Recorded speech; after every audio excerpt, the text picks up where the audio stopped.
Today we're very happy to have Che from Columbia tell us about relative quasimap to the flag variety and tilting module of UGL.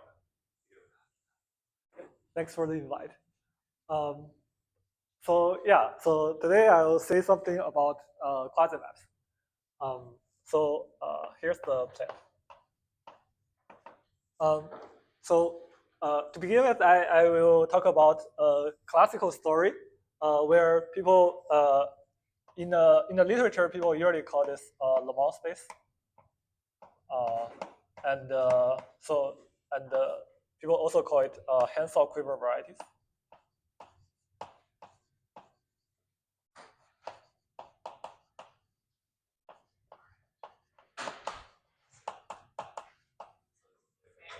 Oh, hi.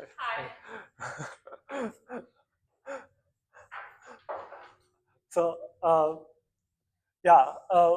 so today I want to put this in the framework of quasimaps. So an equivalent way of defining this space is to say they are quasimaps from P1 to the flag variety.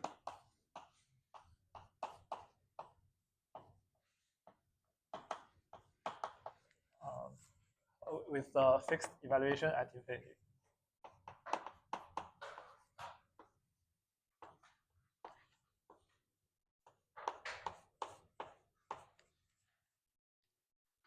And the classical result.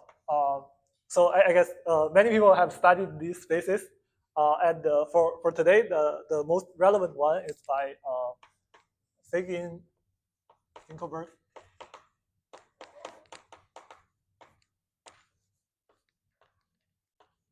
Frankel, and Rybnikov.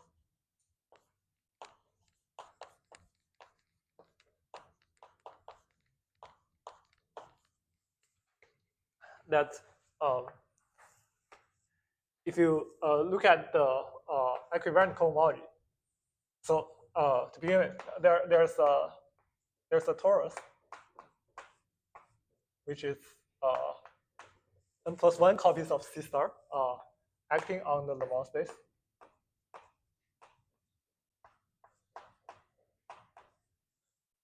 And if you look at the equivariant cohomology of this space, you can construct an action of GLN, or the universal involving algebra of GLN, acting on this cohomology by correspondences.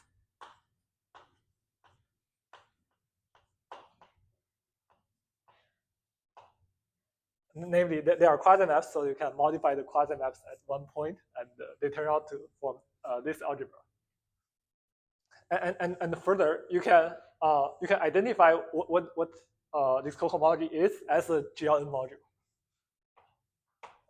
So this will turn out to be the universal dual Verma module. Making sure you're still just telling us the plan, not beginning the project. Oh. Yeah. For now, you don't. It's just a very like a very high level introduction. So and this will be the first part. And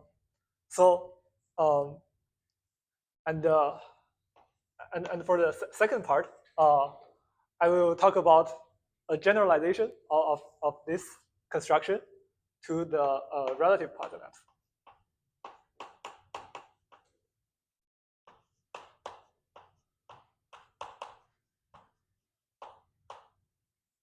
So the point is that when we these Laumon spaces, they are not proper because of this condition we put at infinity. But this relative quasimap is a way to compactify the Laumon spaces.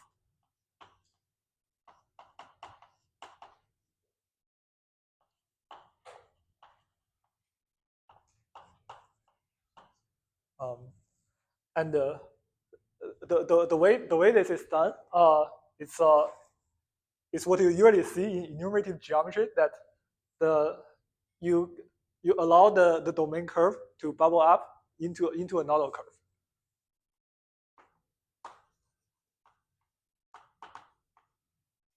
Sorry, the purpose of 2 is what? Oh, the purpose of 2 is we so we consider a compactification of these spaces. So we let's say so in my talk I'll call this non-singular quasimaps, and I'll call this relative quasimap. So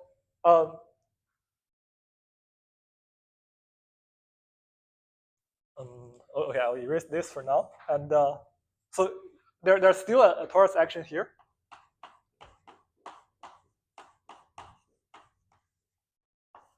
And we want to do a similar construction where you modify these quasimaps at one point. And it turns out that you will still get an action of this developing algebra of GLN acting on this space. And now the question is how to describe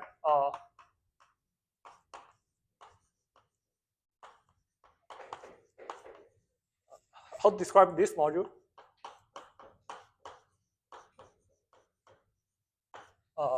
as a GLN module.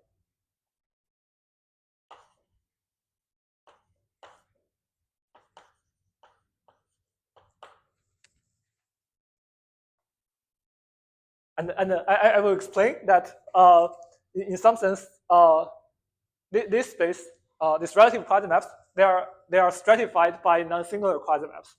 So we will see that this module has something to do with tilting modules.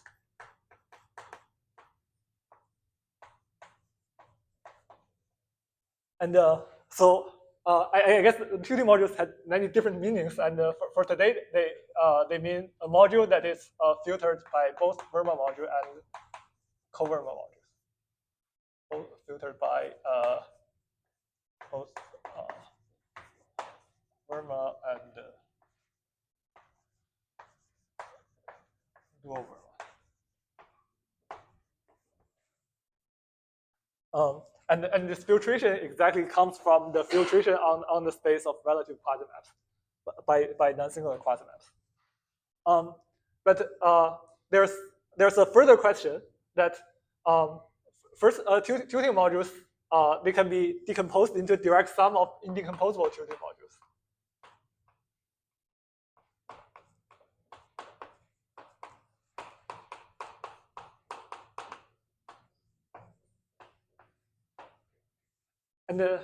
And it's a question to ask how do you find a geometric way to describe the indecomposable ones?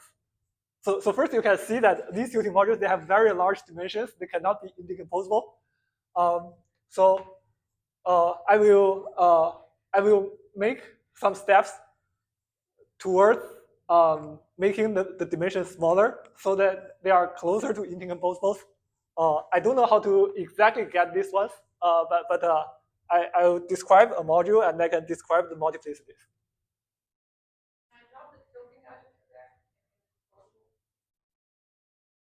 I think I think the reason that these ones are special is because they are classified by the height weight.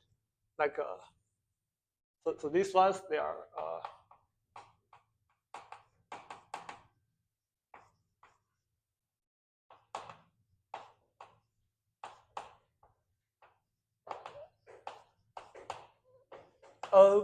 I think you're right. You can probably drop the tilting one because like every tilting module is a direct sum of indecomposable tilting modules. So yeah, finding indecomposable ones is the same. No. You can.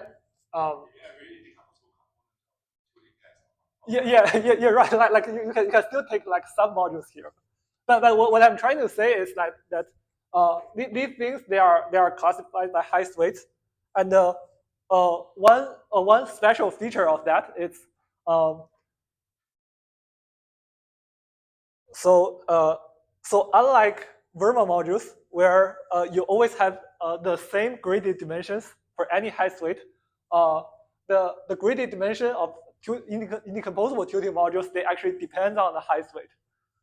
So for example, if you want to do GL2, and if lambda is an anti-dominant height weight,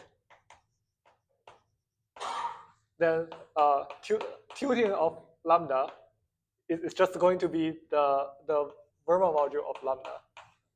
But if you want lambda to be a dominant height weight, tilting of lambda is going to be it's going to have a filtration by 2 copies of Verma modules, where Verma of lambda maps into tilting of lambda, and then map to the other one, which is the other Verma that has a non-trivial extension with this one. And so if you want to get something that looks like indecomposable tilting, at least you will need the graded dimension to be able to change with the height weight. And as you know, if your space is nice enough, then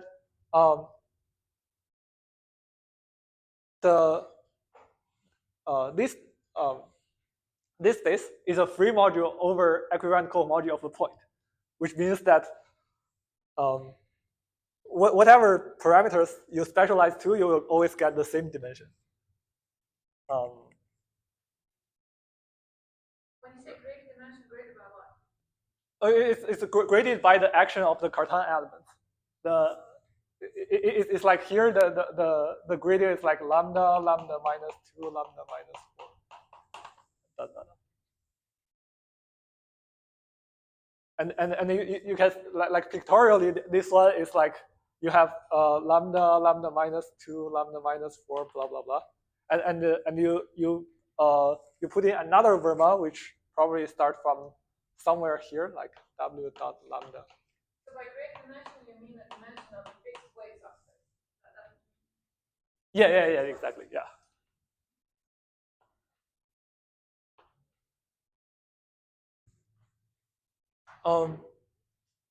Yes, I think that's a very quick overview of what I'm going to say. Are there questions? Yeah, there's some important math problem here, something having to do with cardinal here, which is why I want to change it. Can you remind us what? Oh yeah. So I think initially that it was our goal to get indecomposable tilting modules, but in that case you will this will be related to the Kac-Chandlustic theory by so this is in some sense dual to the usual one that relates simple modules and Verma modules. So here you have so let's say lambda is dominant. If you look at the tilting module with height weight w dot lambda, and you want to know what's the multiplicity of Verma of height weight u dot lambda inside it. This should be the Kac-Chandlustic polynomial of u w0 and w0, where w0 is the longest element, and this Kac-Chandlustic polynomial evaluated at 1.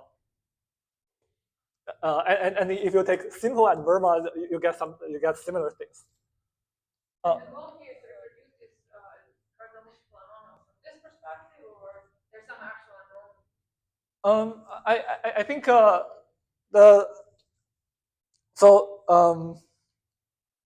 so I would say at first yes, but there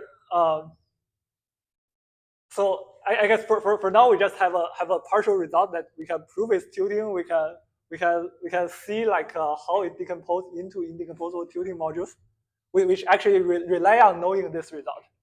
So Yeah, I think so. The short answer is that for now, I don't know an application of this. It's just we have this geometric construction, and I think it's I guess I think it's an interesting construction, but it doesn't imply anything on the representation theory side.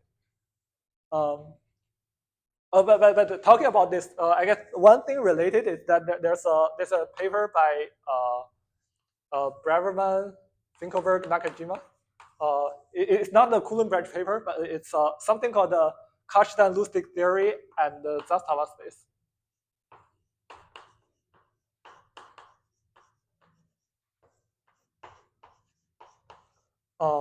So this Zastava space is a singular version of the Laumon space.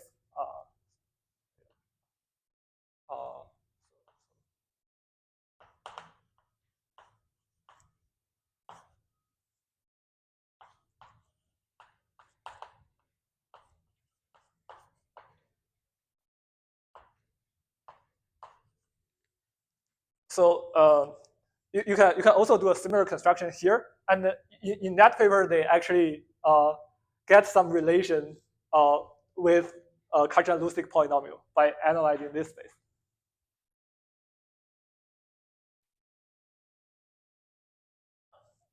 Yes.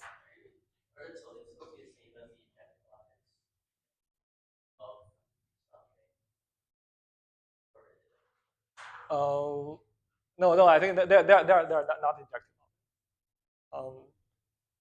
I think maybe the tilting for the dominant highest weight is the same as the projective object.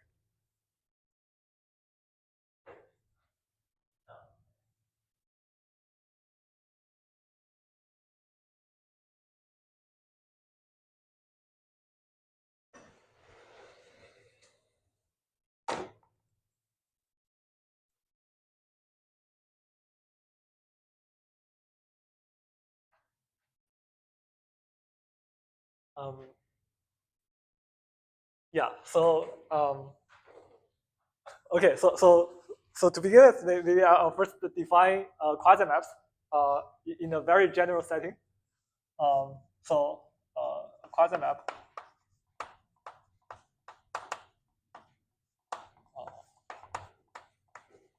from a curve C to some GIT quotient.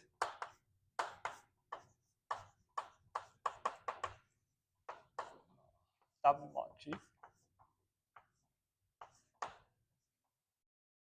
It is a map from C to the stack quotient. That is generically stable.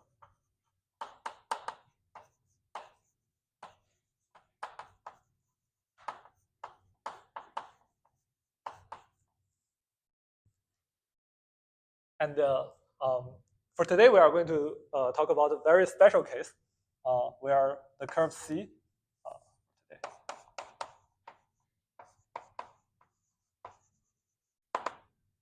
the curve C is going to be P1.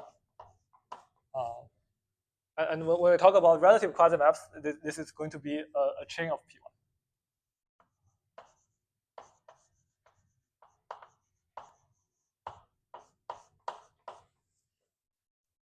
And so we want this W mod G to be the flag variety. And so, oh yeah, I should say that quasimap actually depends on how we write it as a stack quotient. So we will take W to be the direct sum of hom from Ci to Ci plus 1.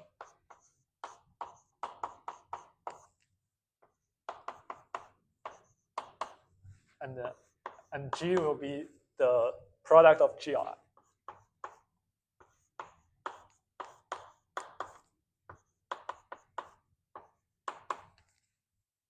So you get one-dimensional vector space mapped into two-dimensional, and so on, which gives you a flag variety.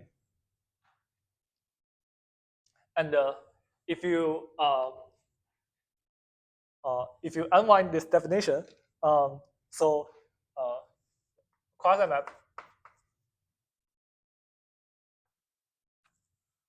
from P1 to this choice of W mod G. It's going to be the moduli space that parameterizes flags of locally free sheaves.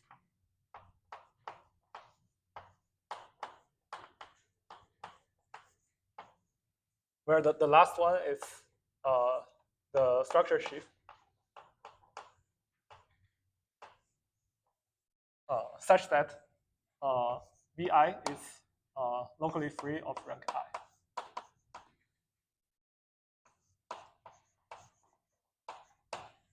And each map is generically.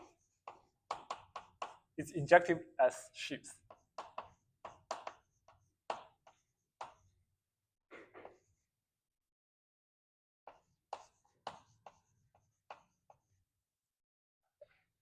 Meaning that it's generically injective. And when we think about quasimaps, so let's say this is our P1.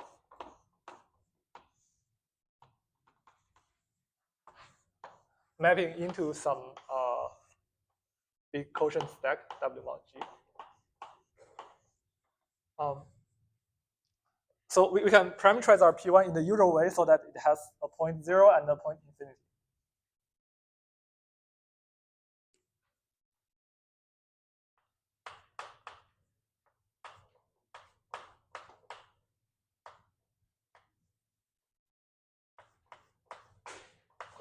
So from this quasimap space, we can have an evaluation map at infinity, which a priori goes to the stack quotient. And inside this stack quotient, there's an open locus, which is, in this case, you have an open locus, which is the actual flag variety. And this space, I'll call it quasimap, that are non-singular at infinity. This is an open subset. And for this construction, it's even better to actually fix a point here in the flag variety. And you will get a closed subset here, which I will denote by quasimap non-singular at infinity, and it also evaluates to the point x.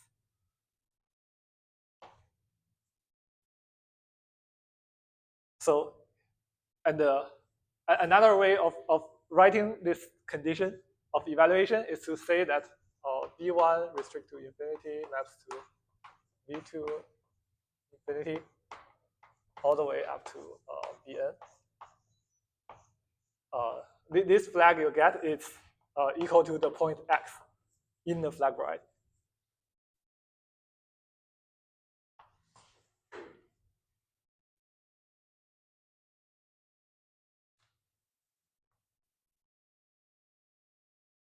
Now, a few remarks about this.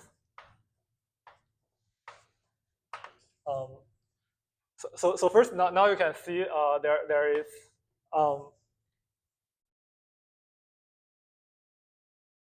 first this space is not connected. It has several connected components parameterized by the degree of the vector bundles.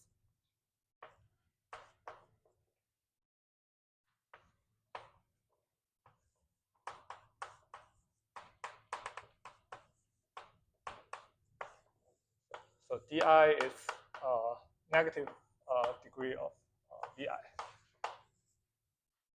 And so I'll write each component as quasimap degree d divided to x. And there is a torus action on each of these space.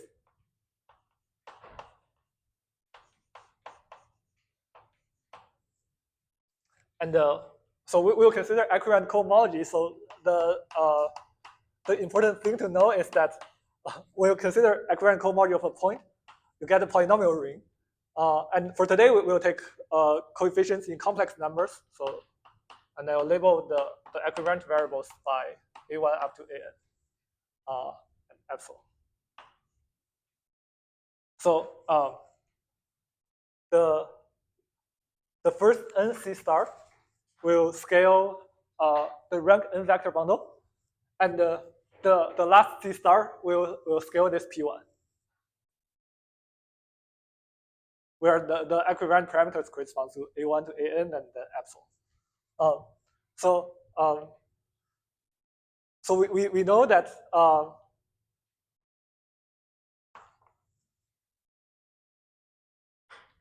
maybe one more point to say is that when we consider this equivalent cohomology, the choice of x cannot be an arbitrary point, but it must be a fixed point in the flag variety. So we can only consider quasimap with infinity evaluates to wx0, where x0 is the standard flag. And the W is an element in the wall group or symmetric group.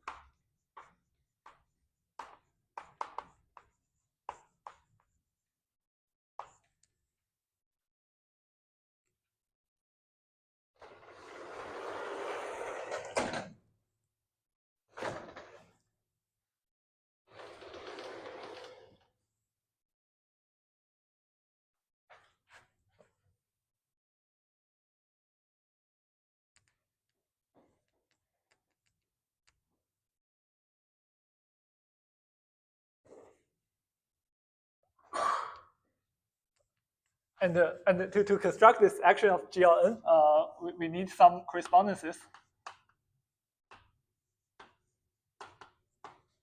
which modifies the quasimap at one point. So I'll call them C Ci of degree d. So these are flag of sheaves, just as before, but you add one more step at Vi.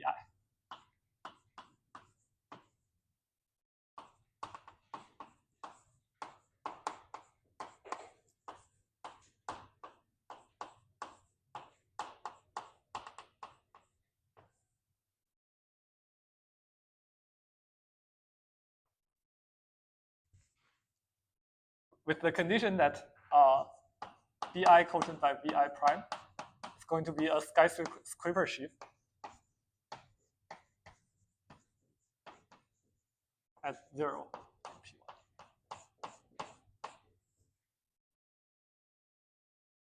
And now you have two projection maps from this space to either quasimap of degree d, if you forget this Vi prime, or quasimap of degree d plus delta I, if you forget this one. And as you have seen in many constructions involving equivalent cohomology or K-theory, what you can do is you can define some operators which, in this case, I'll call EI to be pull back from one side and pushing to the other. And Fi to be the opposite one.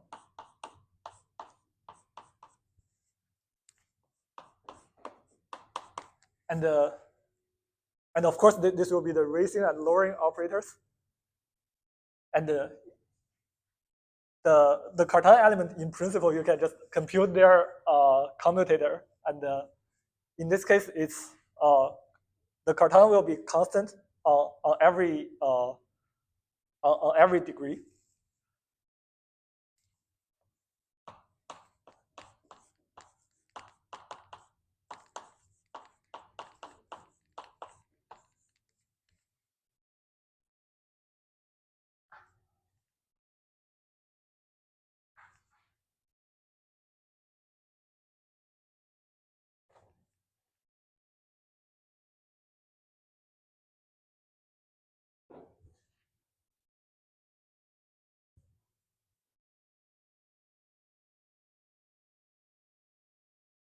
And the theorem of this paper by Bigin, Frankel,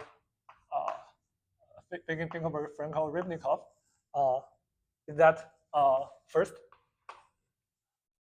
these operators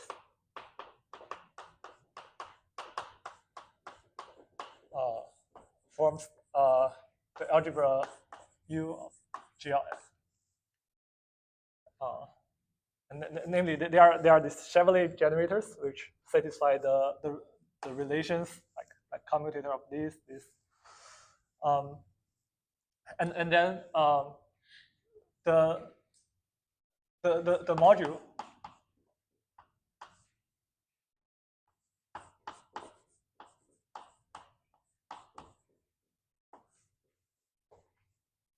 can be identified with the universal dual Riemann module of this algebra.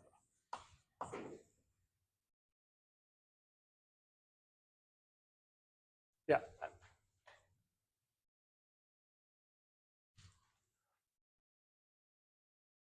And are there questions? Yeah. Are you saying for like for one that they collapse? That they form?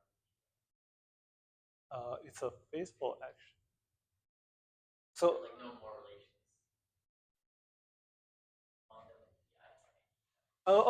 I see. So they so you can identify this with the dual Verma module.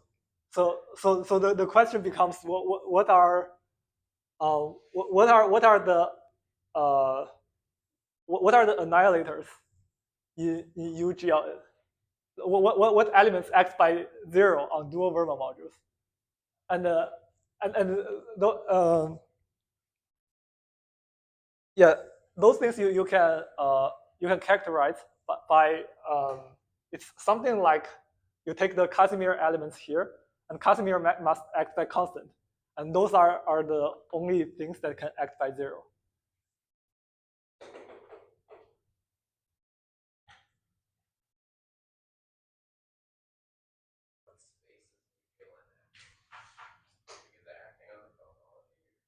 Oh yeah. Sorry. Yeah.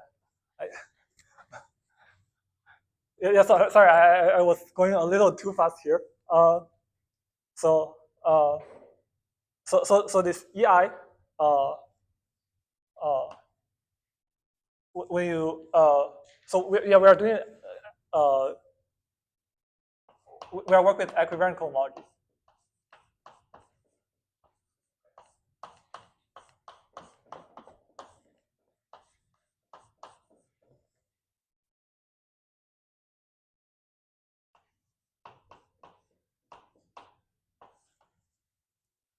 So EI increased the degree by 1. And the Fi will decrease the degree by 1. Oh, so this delta. So remember that this D is a vector, and this delta I means you at the ith position you increase by 1. Yeah, and Hi is just you multiply by this polynomial which preserves the degree, and of course it's supposed to be constant on each degree because it's the Cartan element, and the degree will be identified with the weight space.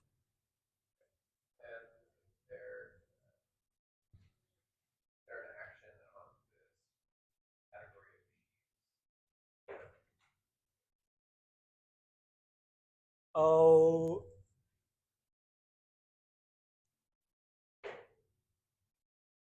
I don't know. I think that's not studied. Yeah.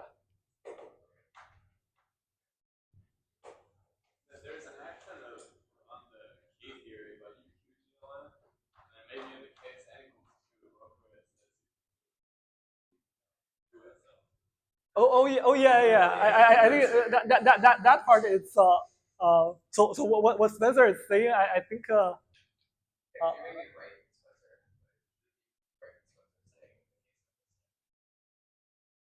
oh I so so I don't know the actual formulas, but I think the paper is a paper by Ruquier where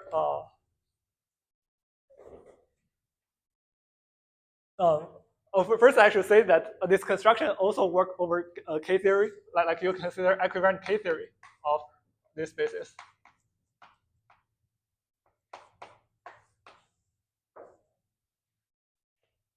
And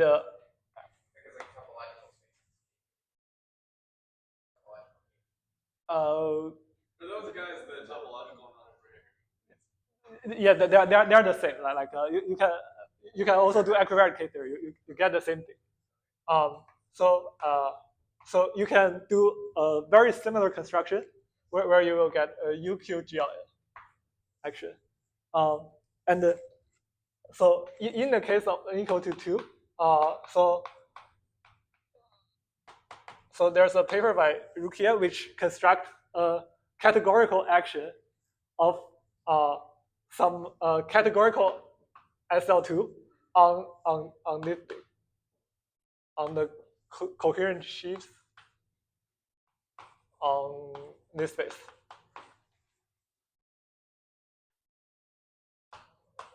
Categorical.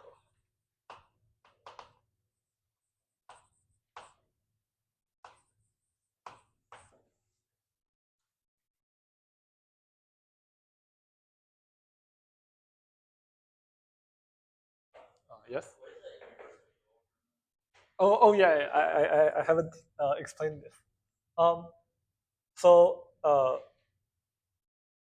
there are several ways to say this. So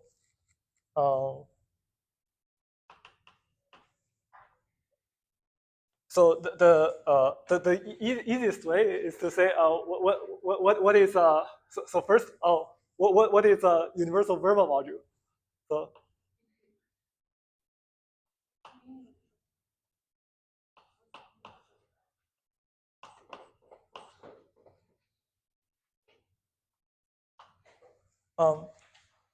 So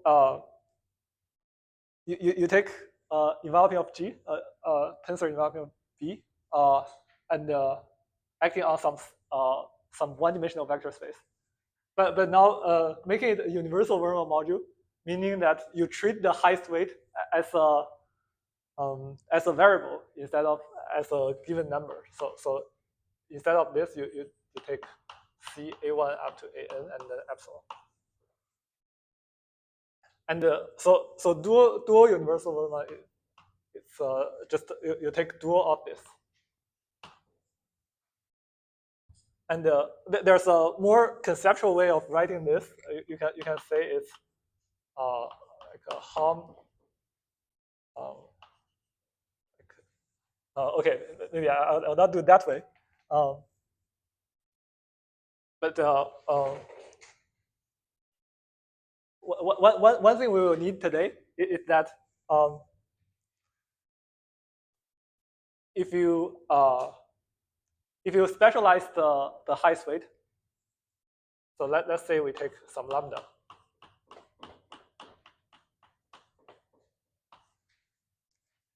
And we specialize AI to lambda I times epsilon.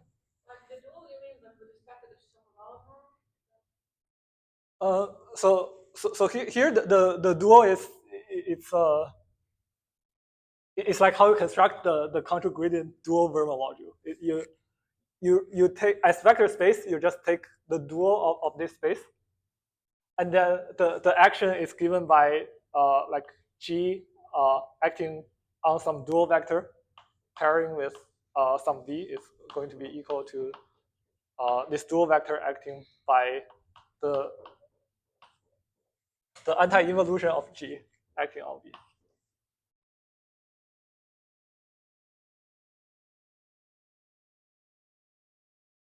Oh, I think you are right. Yeah, it's the same as taking Shapovalov form. What is the your flag variety has a bunch of different fixed. Yeah, that's right. What's the meaning of the choice of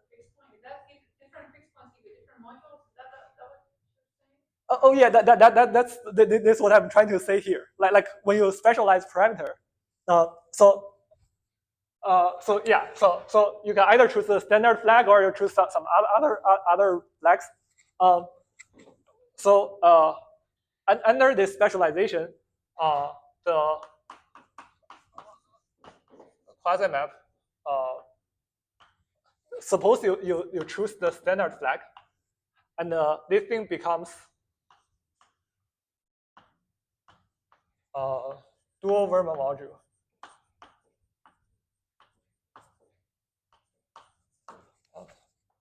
of highest weight lambda minus rho, where I'll comment on this rho later.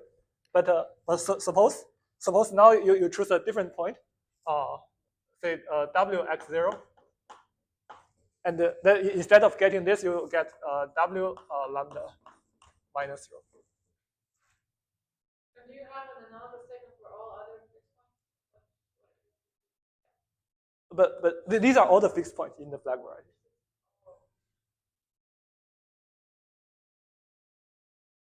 I just see two. Oh, like W is an element in the symmetric group. I see. Okay. Oh yeah. I think earlier when I was doing this GL2 example, I kind of abused the notation. Yeah. For any. Yeah, it's not a long time. Yeah. Right. So this rho is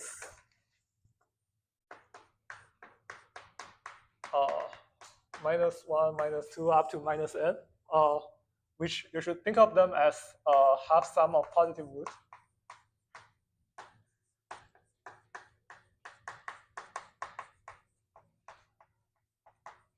Up to an overall shift.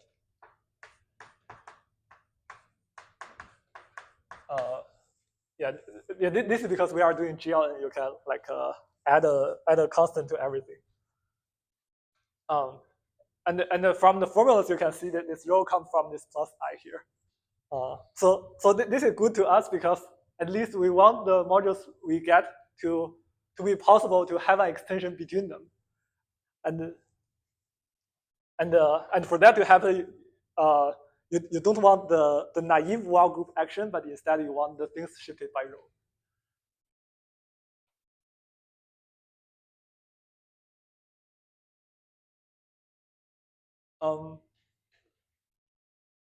Yeah, and this is the statement. Are there? Yeah. You're saying like you would react to this and then like H acting by some like character that's. I think I should say that this UV action on this polynomial ring is by the positive part x by 0 and h x by this thing.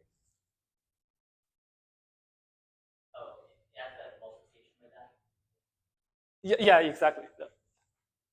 So this is for general D, but here you want the action on the highest weight, which is just HI is AI plus I epsilon.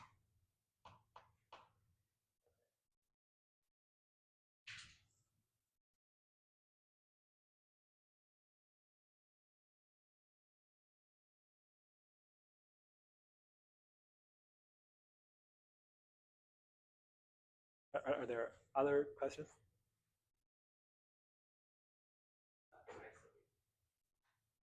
Which one?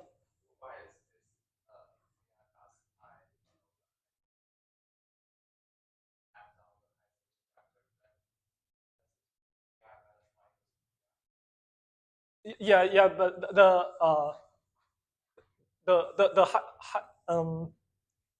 so first so every di is non-negative, because you can see if it's negative, you won't have a map to the structure sheaf, and the highest weight is in this construction, the highest weight corresponds to the D is just 0, 0, 0.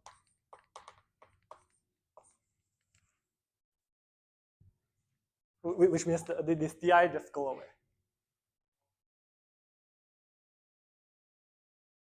Yeah, and you can see that the weight space of this dual Verma module corresponds to the degree of this space. And the height weight is 0, 0, 0, and this EI will increase the degree.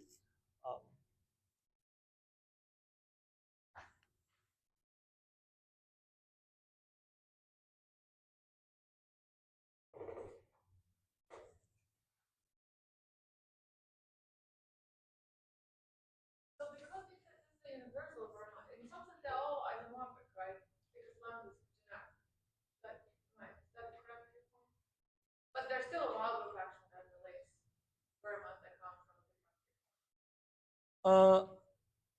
I think for generic lambda, the thing is not so interesting. The point of this statement is that when lambdas are integers, there is a difference between Verma and dual Verma. Oh yes, sir. Yeah, and the point is to say that on integral height weight, they are actually dual Verma. Right. But still, the universal Verma, you consider the one with generic height, but lambdas are not integers, right? That's the universal Verma. Of course, you can consider others where lambdas are integers. Then there are two game functions, like right, the boring one where lambdas like generic, which is presumably what we did the universal Verma. And then there are others where lambdas are integers, where I believe the structure should become very interesting. Is that correct? I think that's correct. And you want to consider the generic one? So which one do you want to think about? I think I think for this project, the hard part is when lambda are integers, right? Because that's the place where this different modules, they can have non-trivial extensions among them. And if you take lambda generic, then the tilting modules are just the same as the Verma modules. And there's not much to do in that case.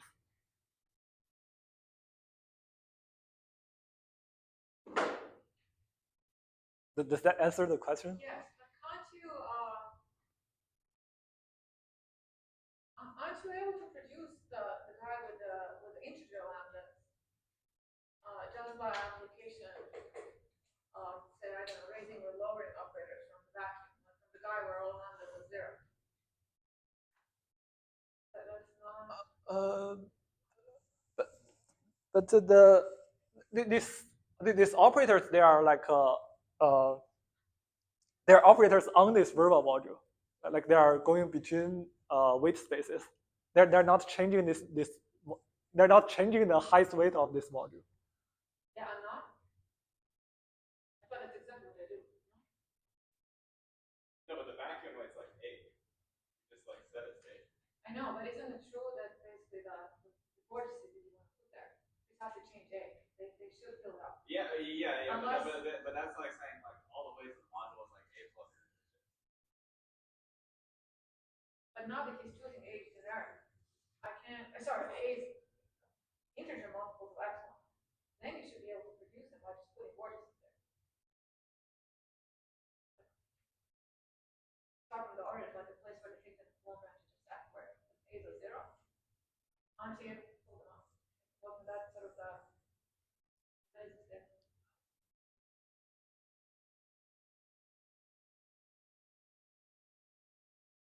I want to.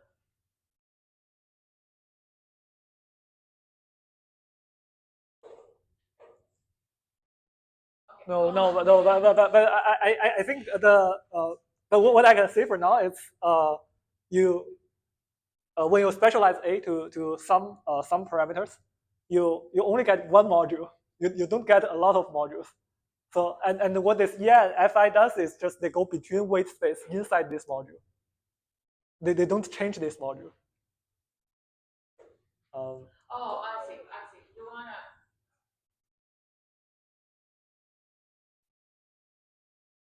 Okay, but no, I understand. Yes. So Oh, are we supposed to take a break at somewhere in between? We could, if you want to. So We do have a sharp cutoff at 4:10. The good old days are over.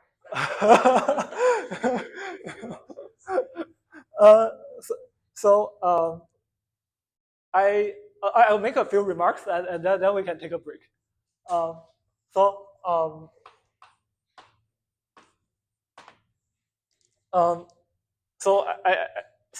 these are we probably won't use this in the rest of the talk, but it's for context.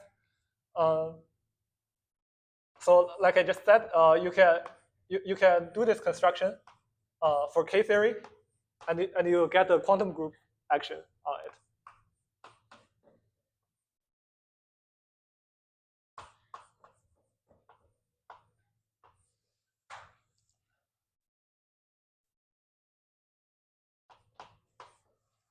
And there's a this is due to Braverman and Finkelberg. And it turns out that you can construct an even bigger algebra by putting in some tautological bundles.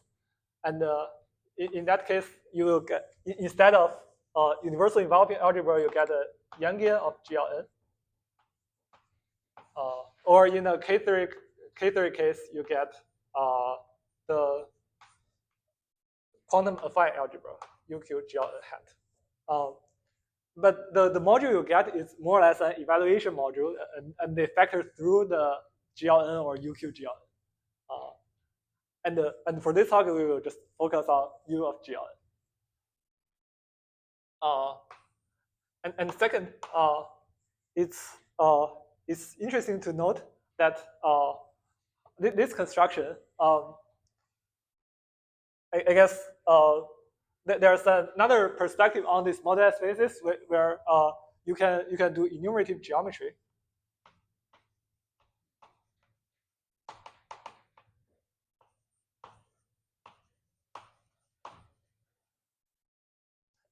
By saying let's say the vertex function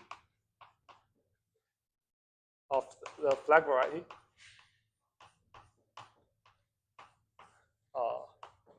Let's say you do K theory, and this is going to be your sum over the degree and d to the power d, the Euler characteristic of the virtual structure sheaf.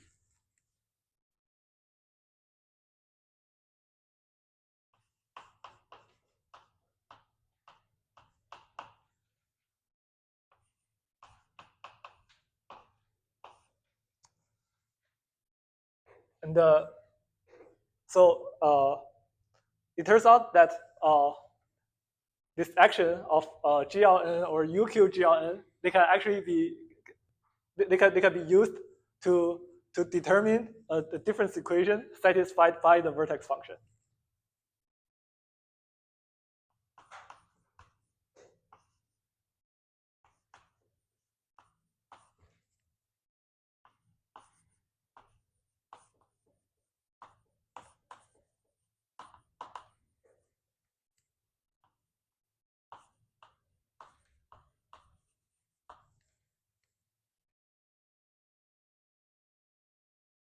And sorry. So I think the point is that so I guess this is basically the definition. And in enumerative geometry, what people usually do is they look at one particular class in the K theory of this space, namely the virtual structure sheaf. And what you do is you sorry, there's D here. You sum over all the degrees, and you multiply by some you multiply by some variable z and sum them together, and so you get some power series in z. And you can ask what properties does this power series have? So there are some approach to determine this vertex function purely from a representation theoretic perspective. I think I should put some reference. This is there's a slight difference between whether you do this flag variety or you do the T star of flag variety. So for flag variety, this is by Bevel and Finkelberg. For T star of flag, this is a paper of Niku. Does that answer your question? This this is Niku.